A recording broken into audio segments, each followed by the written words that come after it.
काँग्रेसचे आमदार आणि नेते विश्वजित कदम आपल्याबरोबर आहेत। विश्वजितजी, अंतरिम अर्थसंकल्प सादर झाला, आगामी निवडणुका आहेत, त्या डोळ्यासमोर ठेवून हा अर्थसंकल्प आहे। नाही, हे बघा, गेले 2 वर्षापासून राज्यात महायुतीचं सरकार सत्तेवर आहे। 2 वर्षात त्यांनी जे अर्थसंकल्प मांडले त्यावेळेस त्यांना महाराष्ट्रातल्या माता भगिनी दिसल्या नाहीत का? महाराष्ट्रातले शेतकरी दिसले नाहीत का?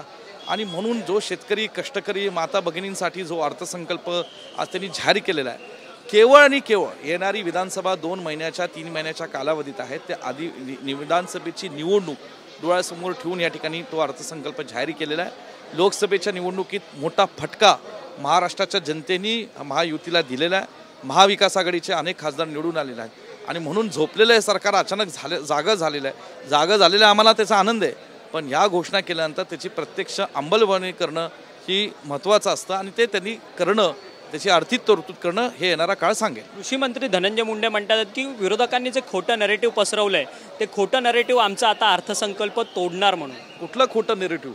महाराष्ट्राच्या जनतेने जे काही या ठिकाणी लोकशाहीच्या प्रक्रियेतनं देशाच्या सर्वोच्च निवडणुकीमधनं महाराष्ट्राच्या जनतेने मोठा महाराष्ट्राने कौल दिलेला आहे, तो त्यांना पचनी पडत नाही आहे आणि म्हणून वेगवेगळ्या बचाव कार्य जे त्यांनी सुरू केले त्यातला बचाव कार्याचं हे अर्थसंकल्प आहे असं मी म्हणेल।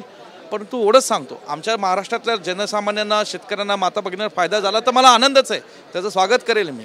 पण हे नुसतं घोषणा 2 महिन्याच्या आधी, 2 महिन्यानंतर आचारसंहिता लागणार आहे, घोषणा करणं, त्याची अंमलबजावणी करणं आणि त्याचे 2 वर्ष केलं असतं ना तुम्ही, महाराष्ट्राच्या आमच्या भगिनींना याचा फायदा झाला असता, पण आज विधानसभेच्या तोंडावर केलं सगळ्याला कळतं। काँग्रेसचे नेते दिल्लीमध्ये राहुल गांधींना भेटले, तुम्ही देखील होता। खरं तर महाविकास आघाडीमध्ये जागा वाटपाची खूप मोठी तिढा आहे, तुम्ही देखील त्याचा अनुभव जवळून पाहिलेला आहे। विधानसभेमधली हीच गत परिस्थिती असणार का? काही राहुल गांधींनी या सगळ्या संदर्भात तुम्हाला मार्गदर्शन केलं? नाही, राहुलजींनी निश्चित आम्हाला सगळ्याच काँग्रेस नेत्यांना अत्यंत चांगलं मार्गदर्शन दिलं आणि त्यांनी अभिनंदन केलं। महाराष्ट्राच्या काँग्रेस पक्षाच्या कार्यकर्त्यांचं, नेत्यांचं, महाराष्ट्राच्या जनतेचे त्यांनी आभार मानले की हा विश्वास त्यांनी काँग्रेस पक्षावर, महाविकास आघाडीवर दाखवलेला आहे आणि पुढची दिशा सांगितली की आपल्याला एक दिलाने, एक विचाराने महाविकास आघाडी म्हणून काम करायचं आहे आणि म्हणून या ठिकाणी निश्चितपणे काही त्यांच्या सूचना आहेत ते येणाऱ्या काळात। सर्वाधिक जागा तुमच्या पारड्यात पडतील का यंदा? कारण की 14 खासदार आहेत तुमचे। ती चर्चा येणाऱ्या काळामध्ये तिन्ही पक्षाचे नेते बसून ठरवतील।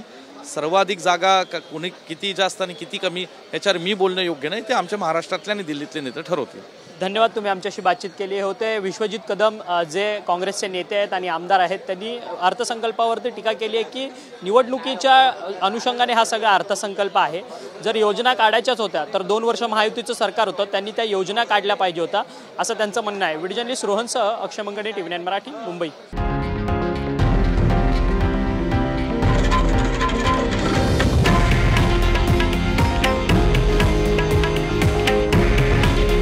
हे आहे देशातील नंबर 1 न्यूज नेटवर्क आणि आपण पाहत आहात TV9 मराठी।